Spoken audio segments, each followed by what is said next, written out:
Hello, and welcome to the INDY Author Podcast. Today, my guest is Matt Treacey. Hey, Matt, how are you doing? Good, thank you. Thank you for having me on. I am pleased to have you here. To give our listeners and viewers a little bit of background on you, Matt Treacey is an author and email marketing strategist.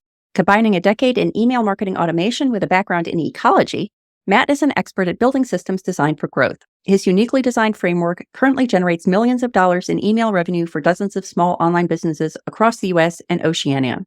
In his best-selling book, Natural Orders, he describes how to develop a healthy, engaged, and profitable email marketing database, mimicking the timeless growth strategies used by the most successful systems of the natural world. And so we are going to be talking about how authors can build a business with email marketing.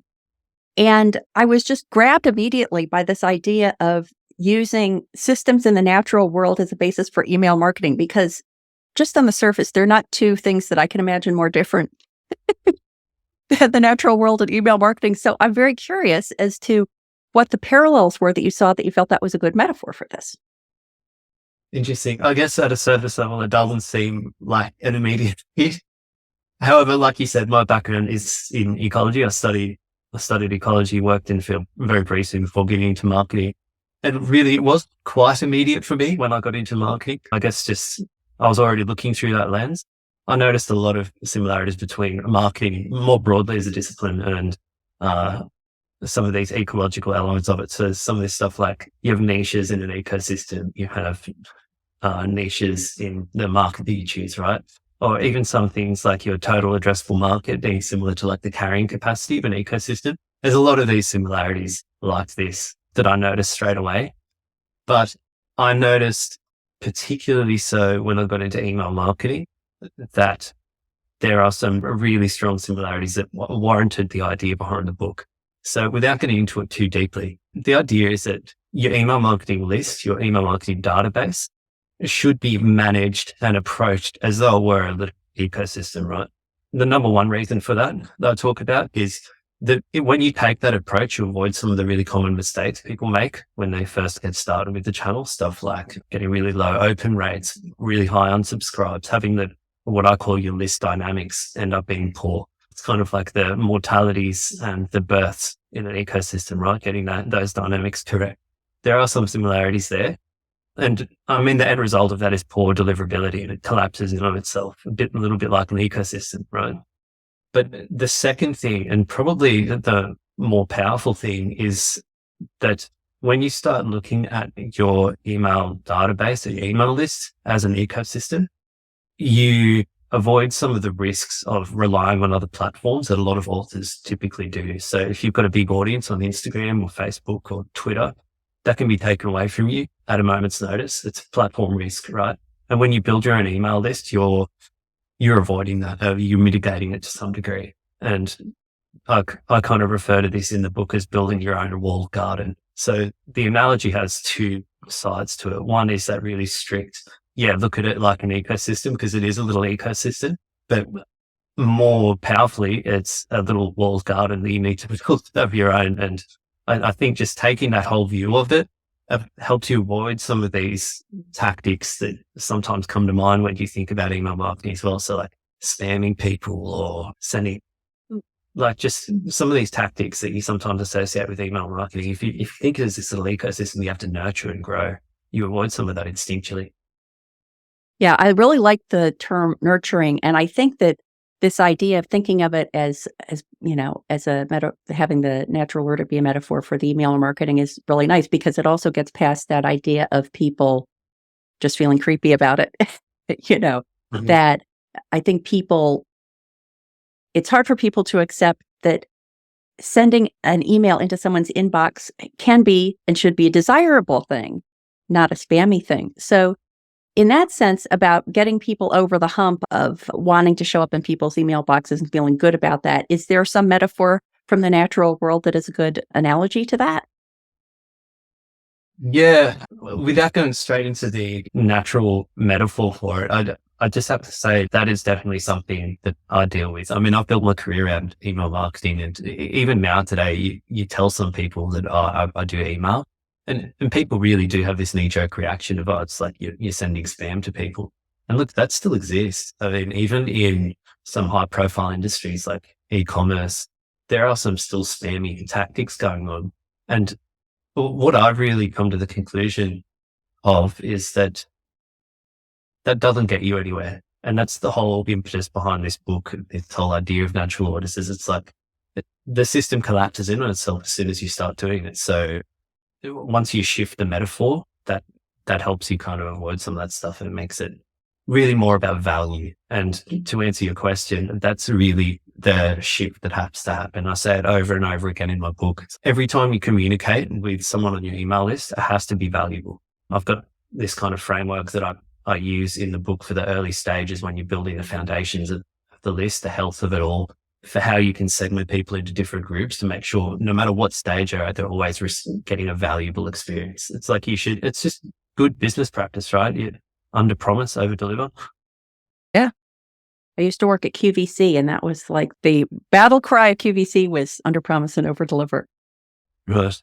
So I think it's apparent. I mean, it's obvious on the surface that one shouldn't be sending out spammy emails, but can you offer guidelines if someone is trying to step back and read their emails as a recipient is going to read them? Are there red flags that you can call out that would say, this is something that might actually catch the email in a technical spam filter, or is just going to feel spammy to the person who receives it?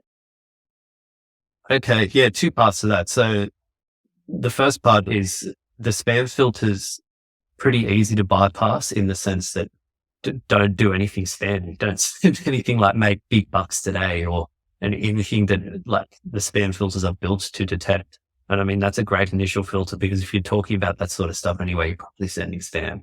The second thing is, again, I always say educate, inspire, entertain. If you're doing at least one of those things with every email that you send, you're probably going to be sending a valuable email, right? So every time you go to send an email, think, am I educating, inspiring, or entertaining, or ideally doing two or more of those things? Send the email. If not, then take a look at yourself. Yeah, we had talked a little bit earlier, and you were saying that your clients are nonfiction authors, or we're focusing on the nonfiction world, not the fiction author world. But I said that as someone who with email lists in both worlds, I would try to tease out the learnings that fiction authors can take from this. And it's my perennial question. I could probably put together a playlist of people I've spoken to on the podcast with this very issue, but I have no problem putting together a weekly email to send to my nonfiction platform for the indie author. And it's basically, a summary of that week's podcast episode and recommended resources that I, as a writer, feel good about recommending to other writers. And, I think it's very heavily on the inform part of that. But it's always difficult to figure out how to translate that into the fiction world and not have it be buy this, buy this, buy this. When you're advising your clients on how to determine the content that they're going to put in their emails, what are some of the guidance you give them to make sure that it is complying with the engage, inform, and entertain? Did I remember that correctly? Educate, inspire, entertain. But yeah, educate, inspire, entertain. Look, to be honest, I haven't done a lot of work with fiction authors, but I would suspect that the principles translate directly. So if I've found a fiction author and I enjoy their writing and I've signed up for their email list and they send me emails about their writing that contains their writing, that's hugely valuable. So I would imagine that their newsletter doesn't look so much like if they were doing a newsletter, or their sequence or however they chose to go about it, wouldn't be so much about, hey, buy my book's on sale, promotion. There would be a time for that, but the majority of the emails that they send should be content, their writing, the thing that I've signed up for, their product. I mean, if they're thinking of themselves as a business, their product is their writing. So if they're giving that away for free, or they're writing unique content for people who are on their email list, that suddenly becomes quite a value proposition to be on that list in the first place, right? And I'll start to look forward to the writing of that author. The exact same thing applies to content in a business context for nonfiction authors, for example, right? Like I've got guys where they'll just publish a really long article every 2 weeks and people love it. They wait for it because they know it's going to be really valuable and they know they're going to enjoy reading it. And there's no spam in that relationship at all, right? It's, wow, I can't wait for this next email that we get from this author. The same thing applies to fiction people, I'd say. Yeah. I think that the difficult thing for me certainly is that I'm not someone who enjoys receiving any kind of email, even from people that I really like. For example, I'm a podcast listener. So the people that I follow, that I look forward to in the same way that the recipients of that email newsletter probably look forward to getting that very long article from the person they're following.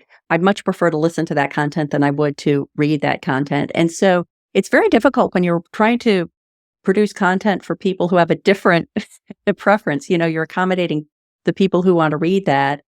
And you almost by definition have to write an email that's not the email that you yourself would want to get.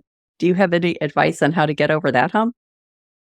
I've heard that's very interesting. I suppose you could, and I have done this before, you can send emails with links to different formats of content, right? So if you're predominantly a YouTube person, that every email you sent out can be a link to a different YouTube video, right? Structured in a way that introduces the ideas and progresses awareness and builds engagement and all these other things I talk about in the book.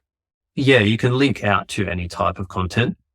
My personal affinity for email is the fact that it is a written medium and the type of audience that you're engaging with are typically readers. I think that's a strength to the channel among the myriad others. I mean, just going back to what we were saying before about why email marketing, I mean, it's once you get over the whole spammy perception of it, it's the largest and most active group of people on the internet. It's the highest engagement. They're the most ready to buy. It's the highest ROI channel. It's the only one that allows you to own the data of your audience. Yeah. And as you're saying, that idea that it's the audience you own, you're not having a social media platform mediate it for you. Mm-hmm. I think that one thing that's more specific to nonfiction authors, well, this is true of fiction authors too, but you're ideally meeting a need, right? If you're sending out a newsletter marketing for a service you're offering, for example, then you're hopefully by definition doing it because there's a problem that your audience may have that you can help them solve.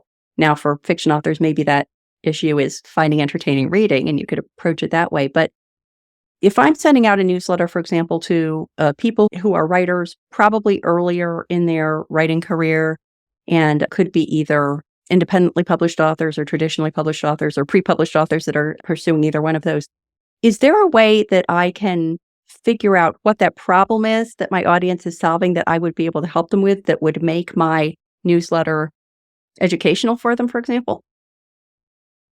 Yeah, I guess like anything in business, there's a little bit of testing involved. You have your initial assumptions about it, and then you kind of refine it over time. You learn more about your audience, and you refine your messaging based on what your audience responds to, right?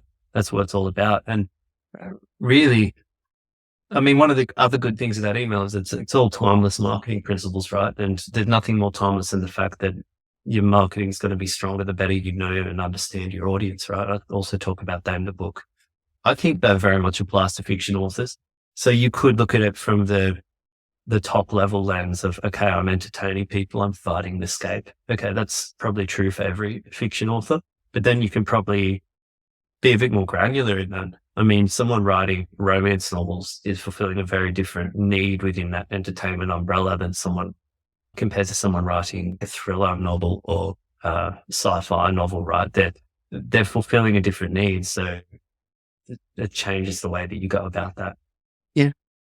I think one of the things that's tough about email marketing is that, and I'm picturing this like playing out in the natural world, that if you do something in the natural world, you can kind of see what impact it has on your surroundings. But with email, it feels, at least initially, very one way. I mean, I think that maybe ideally it becomes more interactive, but unlike social media, where you can see very immediately the things that people like, the things that people don't like, the things they respond to or don't respond to.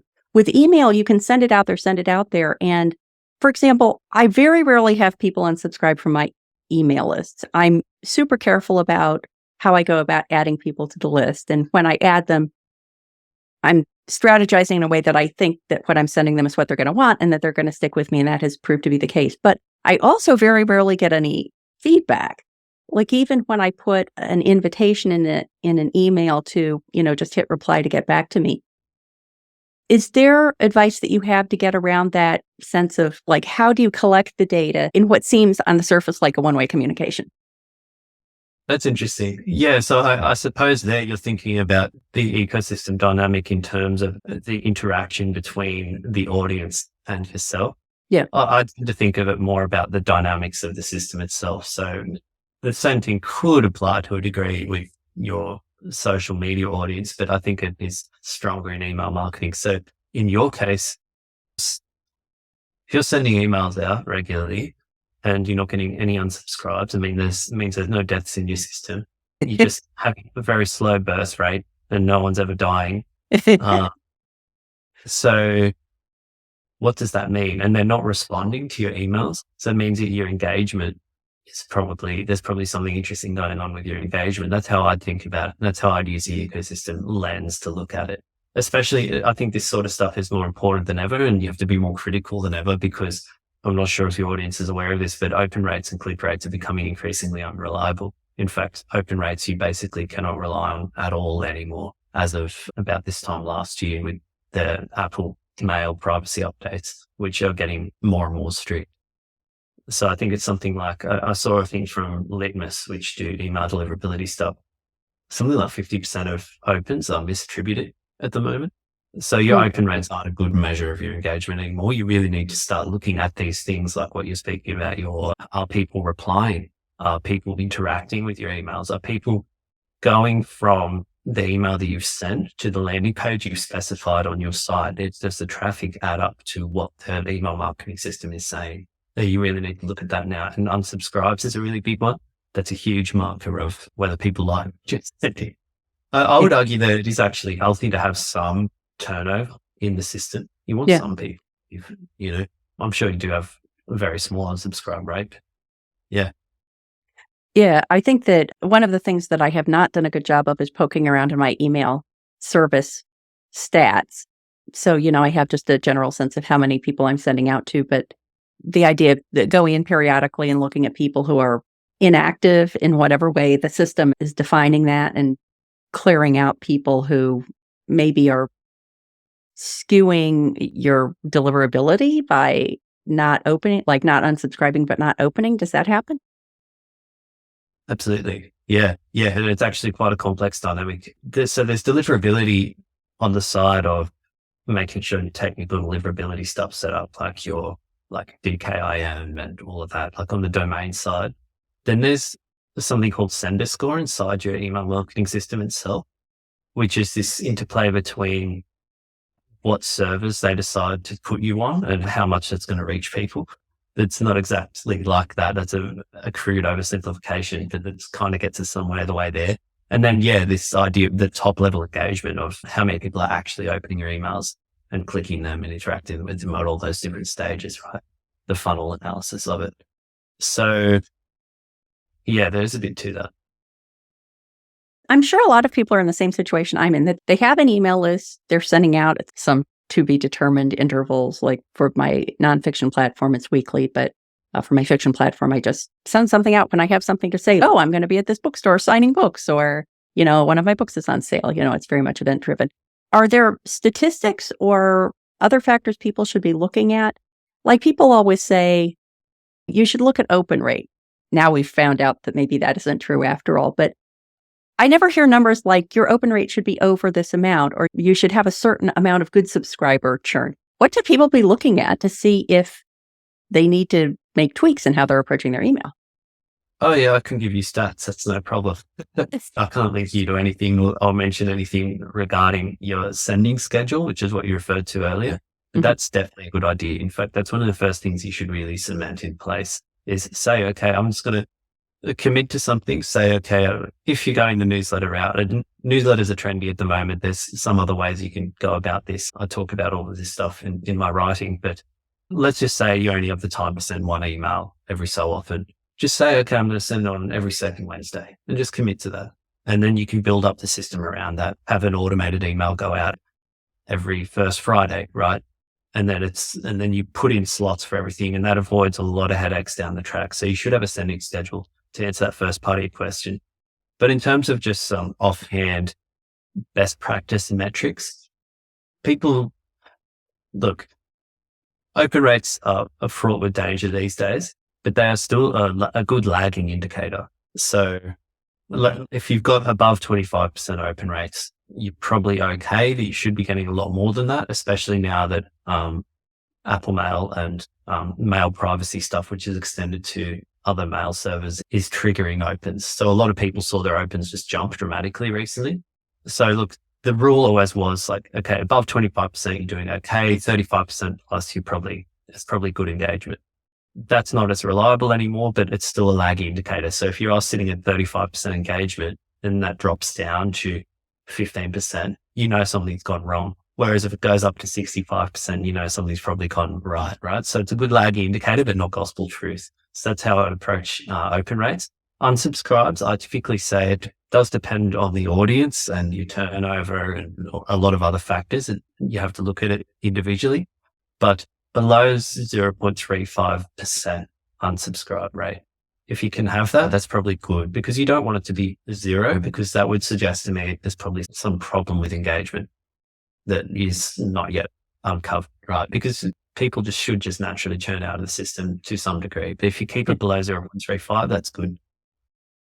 Well, you made an interesting comment, which is I think that whenever an author hears email, we always think email newsletter.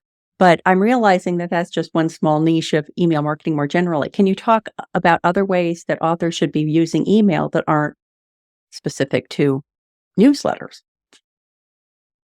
Yeah. I mean, that's really my speciality, right? I run newsletters for people. Newsletters are hot. There's for good reason. I mean, there's some incredible businesses just built off newsletters that are sent once a week, like multi-million-dollar businesses. They're great and they provide a lot of value. They're good.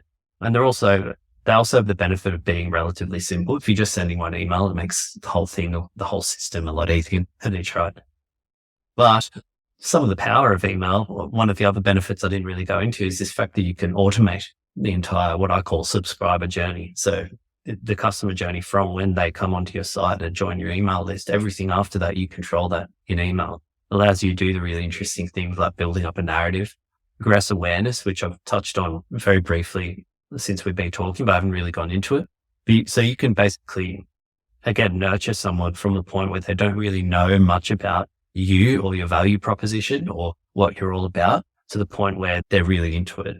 I use a thing called Schwartz's 5 stages of awareness, which is really helpful. And it helps you make sure that you're sending value all the time. They go from someone who's only vaguely aware of the problem that you're solving for themselves, going into like the solutions that are available for that problem and possible products that you have that can help them solve that problem, right? And you can build this on top of itself over time, right? And you can only do that with automation. So I really recommend to people, like, one of the foundation pieces of their system is something I call basically an awareness automation or something like that, where you take these people on a journey, like a subscriber journey, and you introduce the ideas from your books or from your work, from your business, whatever it may be, over time in a very formulaic way. And that's when you tend to get the best results. Just a quick break from the interview. Are you getting value from the podcast? Please consider supporting it and all the work I do at the Indie Author by becoming a patron. To pledge a monthly contribution, go to patreon.com/the Indie Author, or to make an occasional contribution, perhaps to indicate the value that a specific episode or resource provided to you on your creative voyage, scroll to the bottom of any page at theindyauthor.com and click Buy Me a Coffee. And now, back to the interview.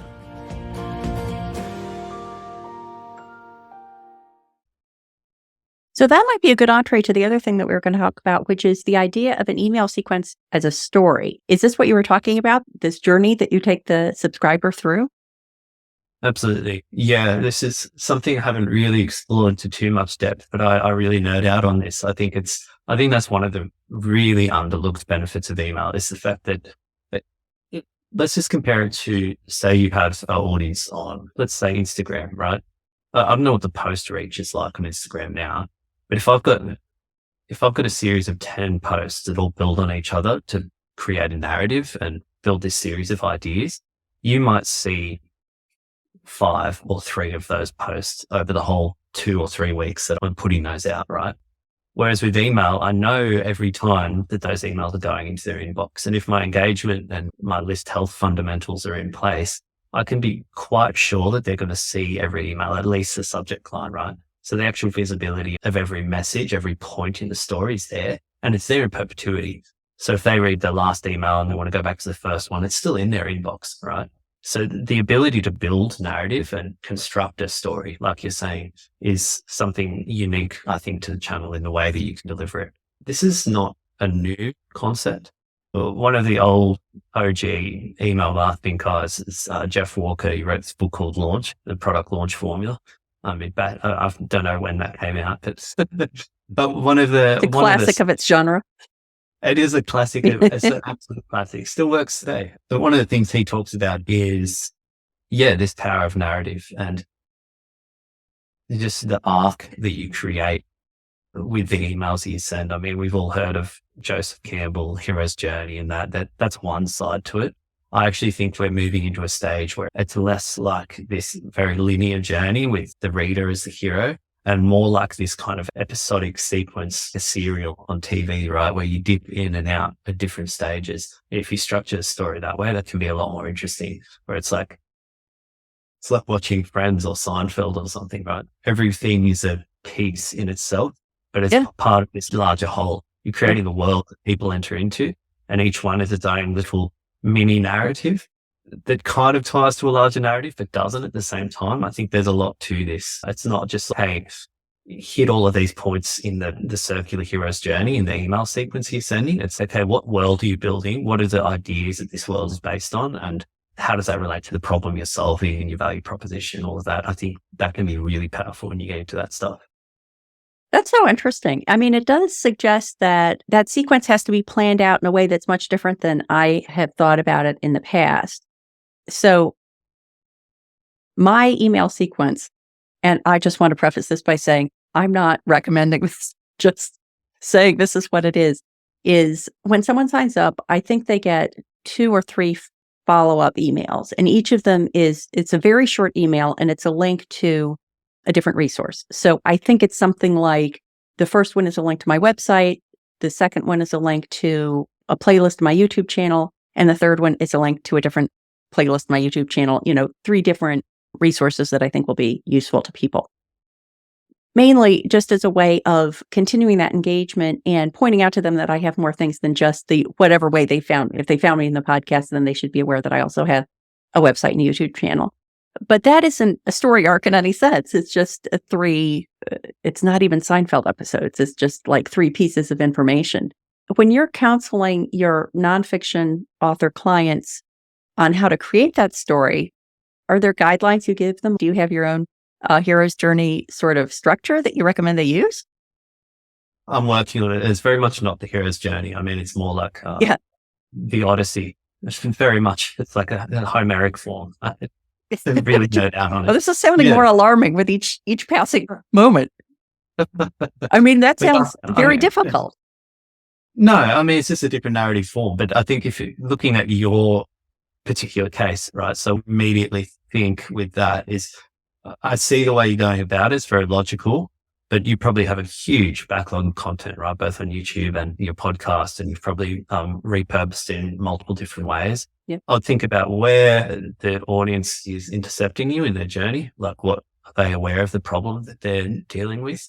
How far along in that problem recognition are they? It's a classic Robert Collier line of enter the conversation going on in the prospect's mind, right? So meet them exactly where they are when they join your email list, and then send them that piece of content, and then begin their entrance into your world with that piece of content, and then build on that over time. So over the subsequent weeks, you drip out other pieces of content that slowly start to piece together this puzzle picture of what you're all about and what your brand's all about. If they skip 1 or 2, it doesn't matter because they're dipping in and out. Right. So I'm realizing that I think one of the things I linked to, and if I haven't yet, I'm going to, is that episodes 101 through 107 were with Orna Ross on the 7 processes of publishing. And that's a great entree for people, who are new into the publishing, especially the indie publishing world. But not every person who joins my list is going to be, it's not a homogeneous group of people with a similar skill set. They're going to be people who haven't even started writing their first book, and they're going to be people who are traditionally published and now they're thinking of changing to indie, or they're indie published and they're thinking of pursuing a traditional deal or something like that. So if you don't have enough information to segment it so that you're creating that journey specific to different people's levels of experience. Is there a way around that? Yeah. So the first level of segmentation will depend on where people are coming in to your list, right? So you probably have opt-in lead magnets at different points. Mhm. I mean, either you've got CTAs that you've got at the end of this podcast, or if I go to your site, there's probably different places where I can give you my email address, right? Yes, but not as much as I could, for sure. Okay, sure. Yeah. Oh, just as a side note, that's one of the highest leverage areas when it comes to email. I mean, it's very hard to double your traffic, but it's very, very easy to double what I call your traffic to subscriber conversion. There's a lot you can do there. You can rapidly grow your list by pulling that lever. So anyway, that's your first level of segmentation I think about is look at the traffic coming to your site, tailor your opt-ins to your possible different segments of your audience. You mentioned what were one of those segments? People who are just starting out, right? Yeah, like people who are just, let's say, just finishing their first book. Okay. Yeah. So say you've got a lot of organic traffic coming to a page. It's like how to finally get your book out the door, right? And then you're offering them something really valuable. That has to be actually valuable. Again, under promise, over deliver. It can't be a PDF with top 10 tips of how to finish that damn book. Although that would be helpful. I'm sure. Sure. I think I could get a lot of people signed up for that one. Yeah, but I mean, you got to think bigger than that. You got to think something like, I don't know what you do in that specific case. There has to be something really valuable, really like something they probably pay money for, right? Mm-hmm. So when I do give you my email address, I'm like, okay, well, I've got something really good right off the bat. And then by the time I get your first email, I'm going to think, wow, this is just value on value on value, right? And I'm more keen to enter that world that you're building up, right? So here's my anathema question is, what is the value of me doing that? Because if I think about the indie author world, for example, I have thought about my email list in a very admittedly limited way as a way for me to build a relationship so that I'm retaining podcast listeners. And, sometimes I'm pointing them to resources I have that I actually earn money for. Here's a book about podcasting. If you're interested in podcasting, buy my book on podcasting. So, there's that opportunity. There's the opportunity to maybe introduce them to my fiction work. And there could be opportunities to, certainly pay it forward to the community and things like that. But I'm not getting any intrinsic payback for each person who subscribes to my email. It's only paving the way to something else. Am I just looking at it in too limited a way? Yeah.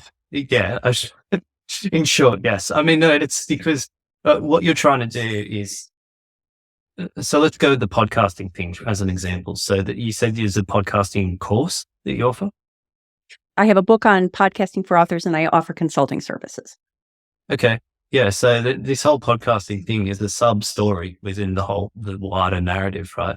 There's going to be a point where you start talking about podcasting and you're going to receive a certain level of engagement from that. What you can then do is, if you've already built a product around it and you know that it's a need and a problem that your audience faces, then you can justify saying, okay, well, I'm going to build this whole subsequence for people who engage with those emails that I'm kind of seeding throughout the broader narrative. And when they engage with those emails, it'll trigger this subsequence that's dedicated to just talking about podcasting stuff. And then you could really focus in on that part of the journey. So the next, say you send me an email about podcasting adjacent stuff and I interact with it.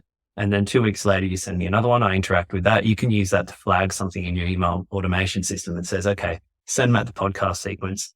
And then I'll be in that for the next, let's say 2 to 3 weeks. And then you're going to really start taking me on that journey from talking about the problem that I might be facing regarding podcasting, introducing various solutions to that problem, and then finally talking about your product as one of those solutions among many. That's going to be a way to introduce that series of ideas in a way that does not spare me and creates value the whole time. Mm-hmm. So if people are putting together an email sequence that is following kind of a story arc, it seems to me that thinking through that would be quite a deep dive into making sure you understand your business to the extent that you're almost writing like a business plan for yourself. Like I would think that if somebody can successfully walk a potential client through that kind of story about the solution they have to offer, they need to have a very sophisticated understanding of their own business. Do you find that you have to advise clients to understand their business better before they try to write that description of it for other people? Understand their business in the sense of understand what they're offering. Mhm. Yeah. I mean, you have to know what your core value proposition is and what problem you're really solving, and think about that quite deeply. And Mhm. I mean, taking back to the fiction authors thing, why are you writing? Why are people reading what you write? Mm. How are you being valuable to other people? I mean, that's our business, right? Yeah, you have to be aware of those things. I mean, marketing is numbers and psychology. With email, you get the numbers, right? You see how people are reacting to each set of emails. Like, I'll run experiments where it's 3 different variations of positioning running against one another. And you can start to see trends in which one is being responded to the best, just in terms of engagement, right? And unsubscribes and all those other things we were talking about before. Yeah. So there's a numbers side of it. Psychology side of it is coming up with those ideas in the first place for the position.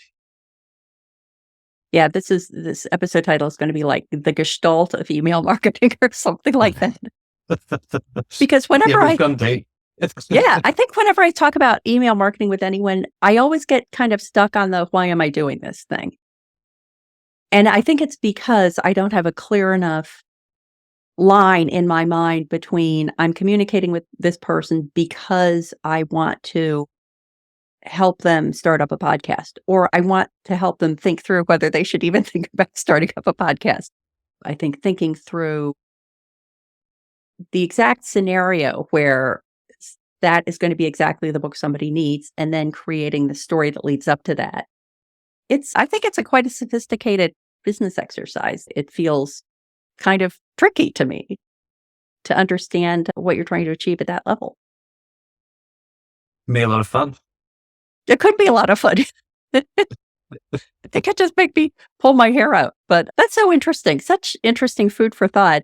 I'm going to have to noodle on all that. But before I let you go, I had another topic I wanted to hit pretty quickly.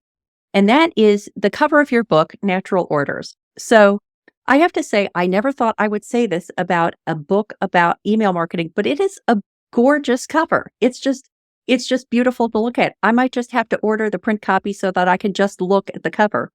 But if I saw that in a bookstore, I would not say, oh, look, a book on email marketing, because it has like beautiful kind of botanical drawings. And I think there's like a peacock there.